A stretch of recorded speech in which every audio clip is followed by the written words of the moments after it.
Welcome to Alaska Weather, a production of Alaska Public Media and the National Weather Service, Alaska Region. Produced and broadcast daily from the studios of KAKM, Alaska Weather provides complete forecasts, public, marine, and aviation for all of Alaska. Alaska Weather is made possible by the following sponsors.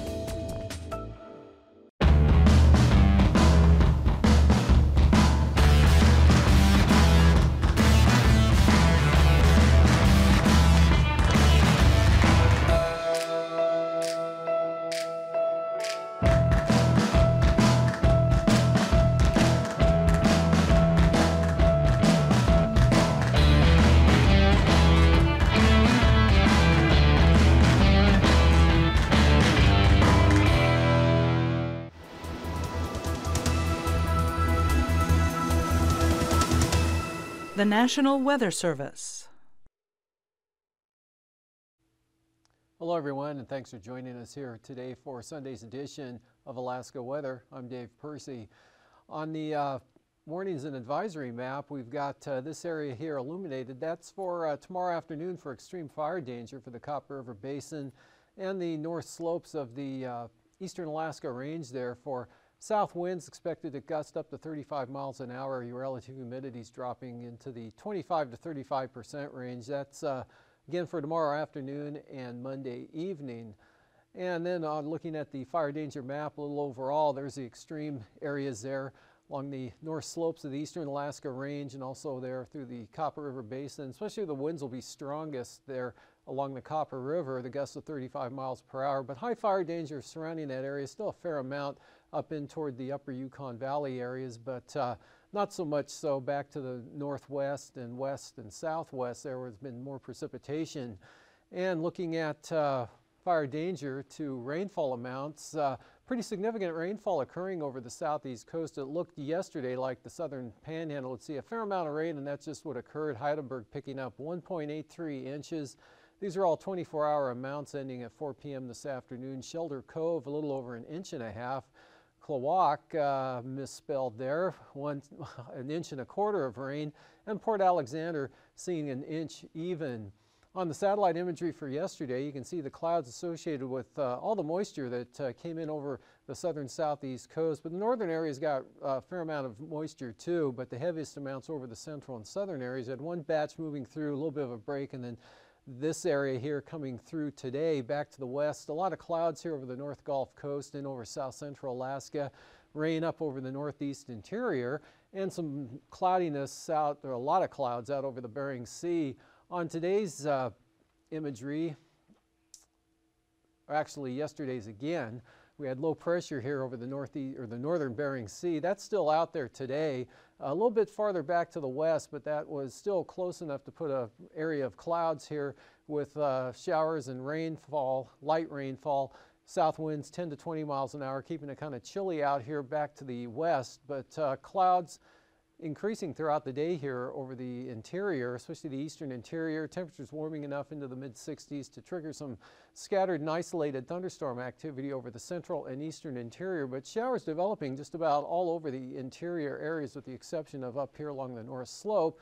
Showers over the Kenai Peninsula now drifting into the Anchorage area. And here's all the moisture that earlier on today brought the significant rainfall amounts of the southern panhandle. That's moved off into Canada now and has become more showery following in behind here. Showers back to the west, and there they are there along the southeast coast today, and then the isolated thunderstorms here over the interior areas. And with showers developing over just about all of interior Alaska, scattered showers just about everywhere to a much lesser extent though up over the northern upper Yukon Valley and the north slope areas. Of course, the Arctic coast, seeing some areas of fog out along the eastern coastline. Not too bad here back to the west.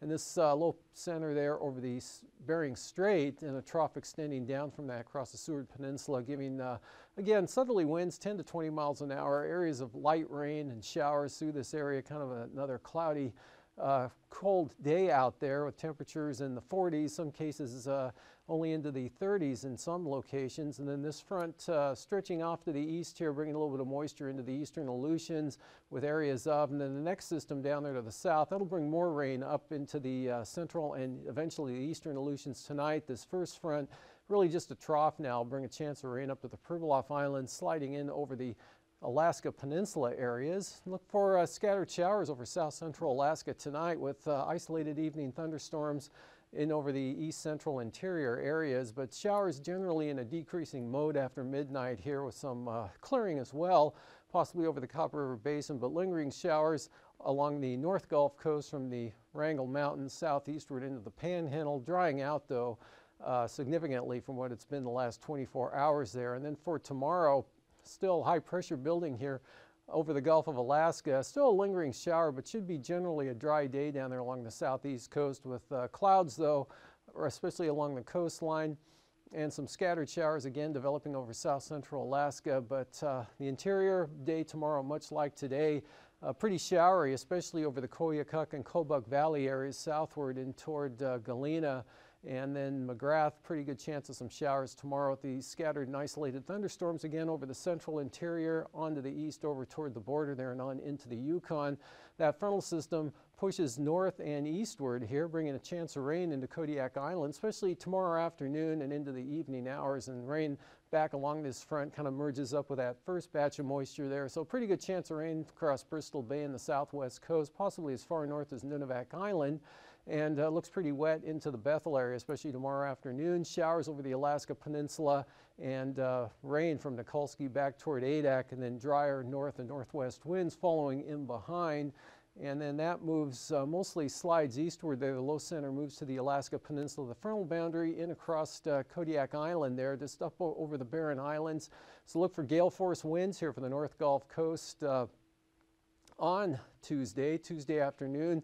Looking for east winds at 40 knots with southeast winds 30 knots, or southeast winds 40 knots for the North Gulf Coast. Prince William Sound looking at east winds up to 30 knots. Gale warnings for the Barren Islands into Kamishak Bay, and lighter winds behind the front over Kodiak Island, but still periods of rain and fog there with areas of IFR. Rain up along the North Gulf Coast, spreading in over Prince William Sound. Rain spreading as far east as about Yakutat, but again, the higher pressure here. Look for those south winds again to kick up to 35 miles an hour along the Copper River, and still pretty brisk even along the eastern Alaska range, but high pressure should make for a partly to mostly sunny day here along the southeast coast there with just some light wind conditions. Back to the west, pretty good trough here brings showers in over the eastern and central Aleutian areas. Otherwise, generally higher pressure and light winds continuing for the Pribilof Islands up across the Seward Peninsula. It looks pretty dry, should be mostly dry with maybe some clearing periods here over the Yukon and Kuskokwim Delta areas. Showers more to the north as this system pushes up from the south. Should stabilize the interior a little bit to hopefully shut off the shower conditions, but that'll be farther to the north, some isolated thunderstorms over the eastern Brooks Range area. Pretty nice day along the north slope as this system stays to the west mostly, but those south winds still kicking up to 25 to 30 miles an hour there for the Chukchi coastline, and even the western Arctic coast, 15 to 20, 25 miles an hour for those winds, both tomorrow and on Tuesday. And just some variable clouds with light winds for the eastern Arctic coast there. And again, not too bad. Drier conditions moving into the far western Aleutians. Temperatures today along the southeast coast, again with the clouds and showers, rain changing to showers up to 52 at Sitka, 55 at the state capital, same thing down at Klawock with 55 degrees, Yakutat just 53 this afternoon, Valdez pushed up to 57, but Cordova just at 51. 51 also at Kenai, Homer up to 57, 53 down at Kodiak, Talkeetna there in the Susitna Valley up to 61 degrees, 65 this afternoon at Gulkana, just 48 at 4 o'clock with a thunderstorm there at Northway, 59 at Delta, Fairbanks up to 64, and then back down to 58 over at Tanana. To the north, lower to mid-60s here over the upper Yukon Valley, back into the Koyukuk with 52 in the Brooks Ranger and Anatuvik, 54 at Arctic Village.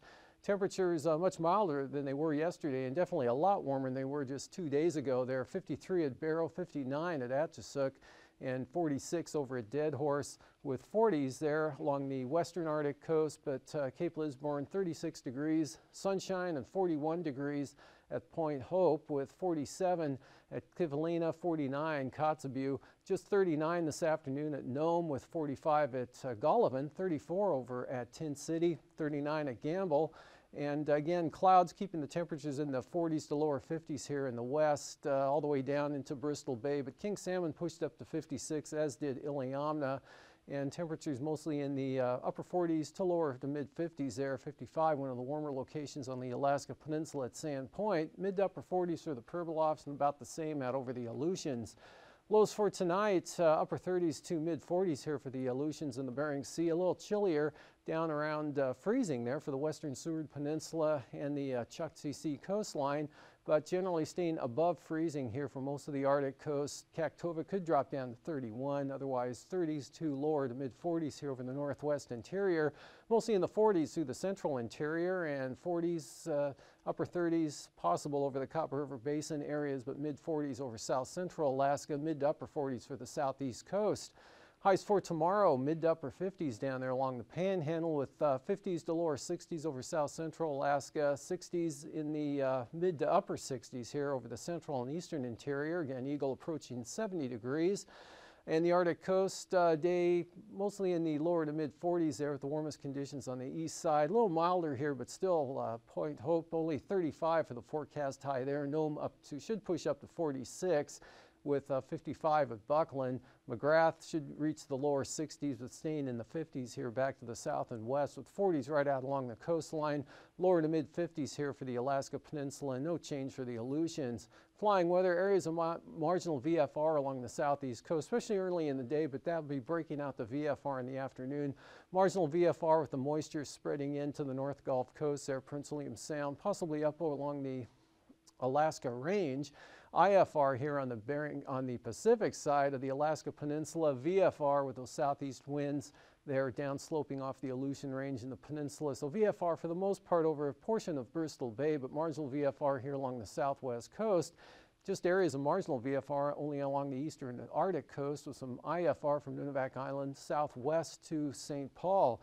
Passes, Anaktuvik should be VFR tomorrow, as will be Adigan. Both will be VFR tomorrow. Lake Clark and Merrill, VFR, but marginal conditions on the, or marginal VFR with VFR on those western approaches. Same forecast for rainy and windy marginal VFR. Isabel looks good, VFR north and south. Isolated thunderstorm possible.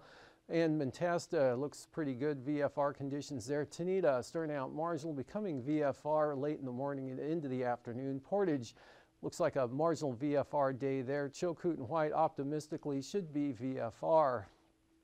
Freezing levels, cold pool, that upper level low still out here over the northern Bering Sea, so about 2,000 feet there.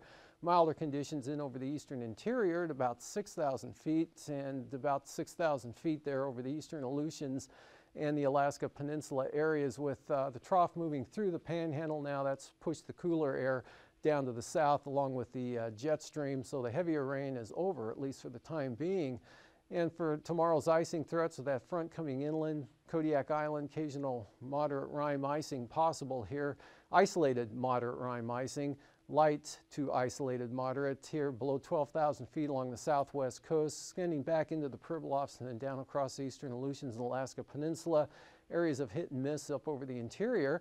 And here's the upper level low associated with that next system. 140 knot jet will just push that front right up into the southwest coast tomorrow, and then continue eastward on Tuesday into the Gulf of Alaska. And for the 9,000 foot winds south to north up to 25 knots, southern Alaska lighter over the eastern interior. But we got southerlies to southwesterlies up to 35 knots there for the western Arctic coast. Northerlies up to 30 knots here over the western central Aleutians.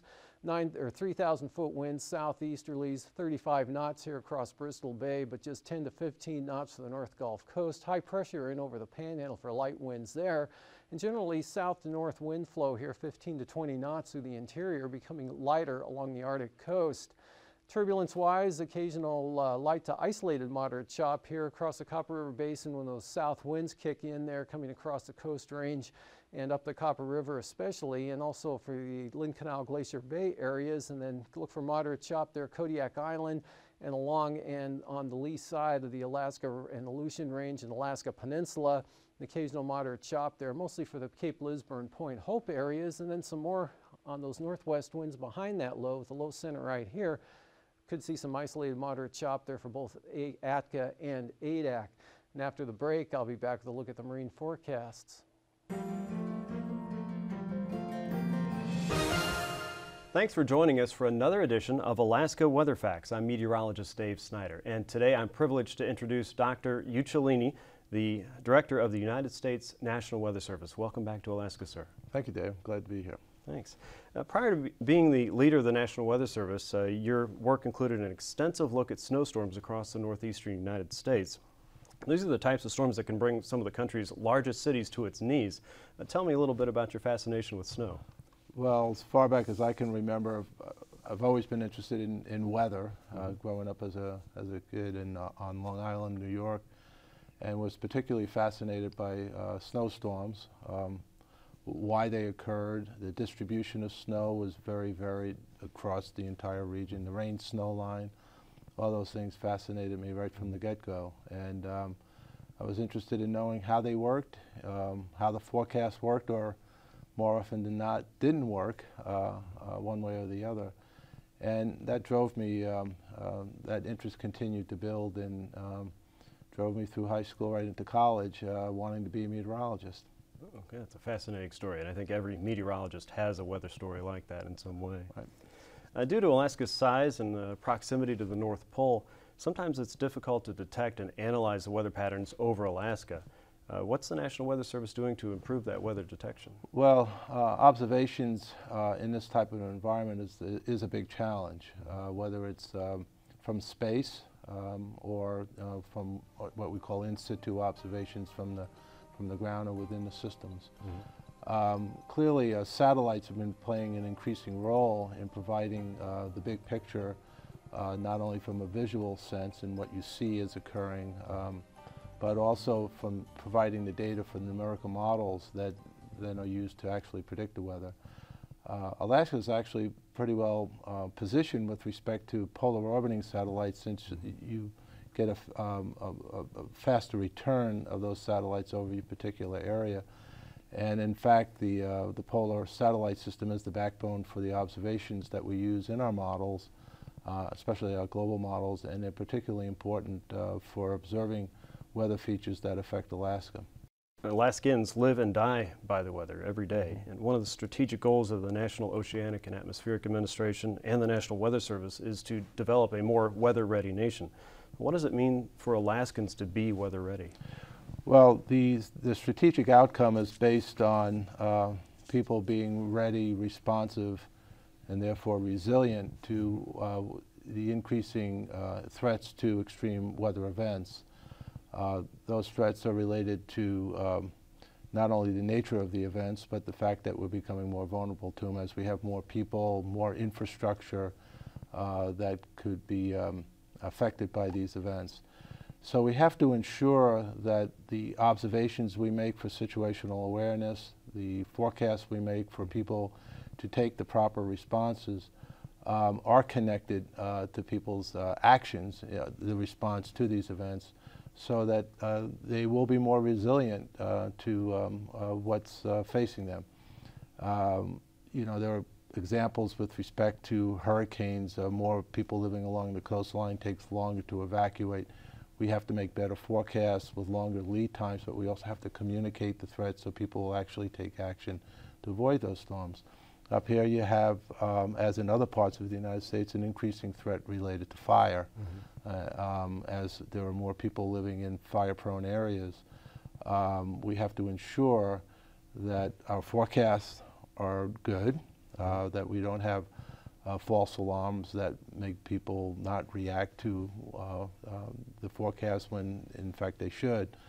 But we also have to be able to communicate the threat and make sure that we're working with the partners in the emergency management community so that communities and right down to individuals will actually take the proper responses in the face of these events. So that's the strategic goal. There are a lot of challenges for us in terms of improving forecasts, but also improving our communication skills and linking with the emergency management communities that are actually out there trying to protect lives and mitigate property loss. So a huge partnership effort going forward. That's one of the important keys for the success of meeting the strategic goal.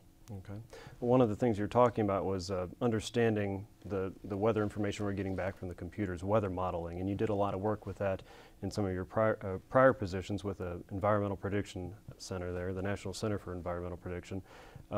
What can you tell us about recent improvements in that weather modeling? And you were using the polar orbiters as kind of a source of information that started that process. Well, you know, first of all, we have to recognize that everything you see, you read and hear about weather, climate, or ocean forecasts are all driven by numerical models. Now, it really has been the revolution in our forecast process in the last part of the 20th century. The success of that numerical enterprise is based on three factors: big computers, global data, not just local data, but you have to have a global data set, and then the models themselves, the science that's behind the models and in running the models in an operational mode. So we're working to improve all three of those components. We upgraded our computers last year. We're going through another upgrade even as I speak. We'll be upgrading from 200 trillion calculations per second to 700 trillion calculations per second by January of 2015.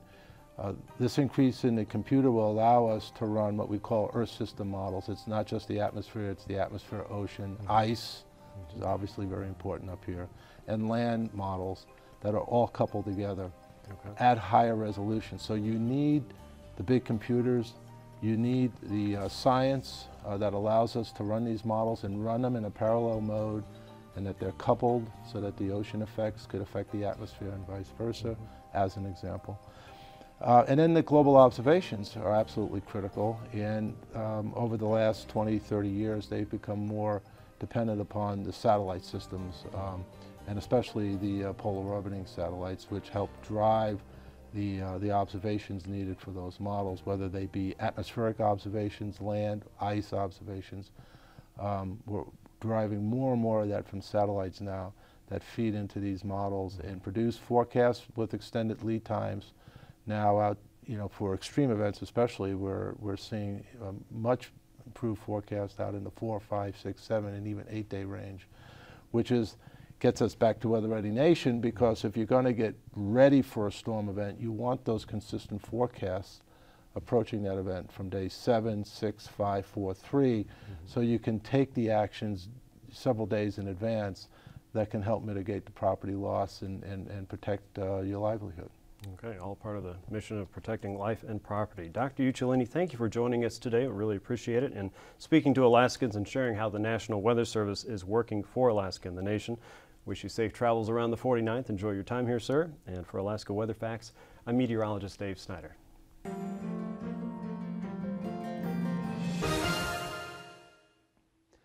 Well, west and northwest winds up to 20 knots out along the coast. The inside waters, southerlies kind of variable there, 15.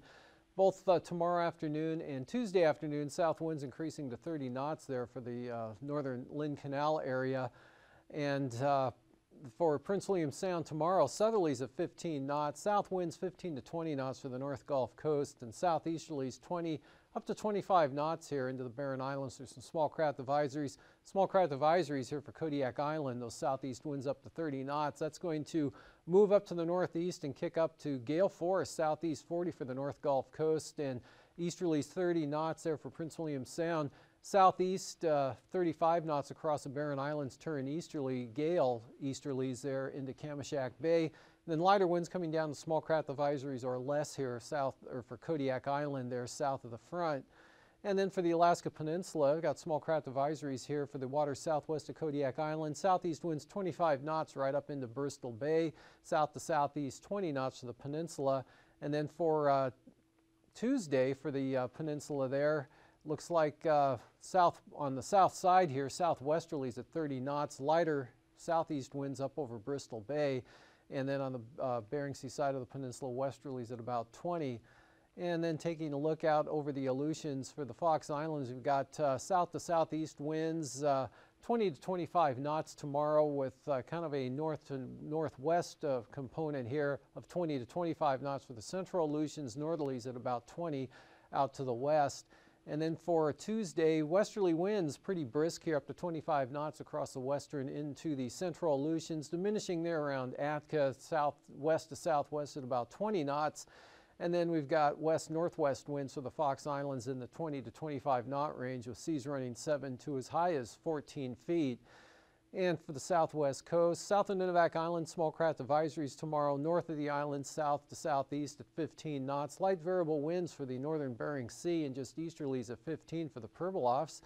And looking at the outlook for Tuesday, northwest 20 for the Pribilofs and northwest 20 here for the northern Bering Sea. Otherwise lighter, more variable winds along the southwest coast, easterlies for St. Lawrence Island. And for the Arctic coast, on the east side, east-southeasterlies at about 15 knots and windier conditions here on the west from Wales all the way up to Point Ley, southerlies 20 to 25 knots.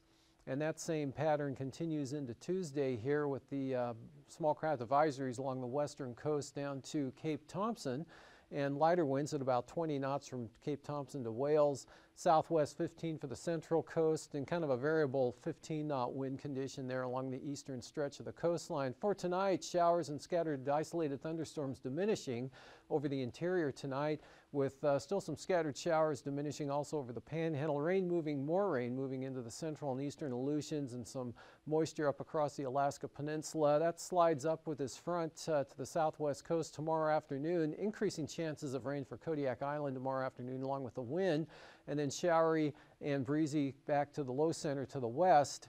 And otherwise, again, a day much like today, especially over the Koyukuk-Kobuk Valley areas. That'll be the most numerous showers with some isolated thunderstorms, and less of that on Tuesday. And again, the gusty winds and rain from the North Gulf Coast back down across Kodiak Island.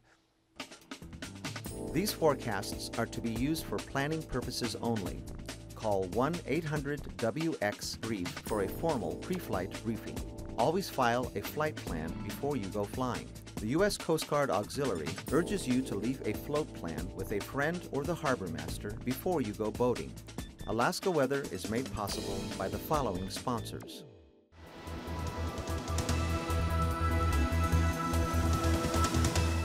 The National Weather Service.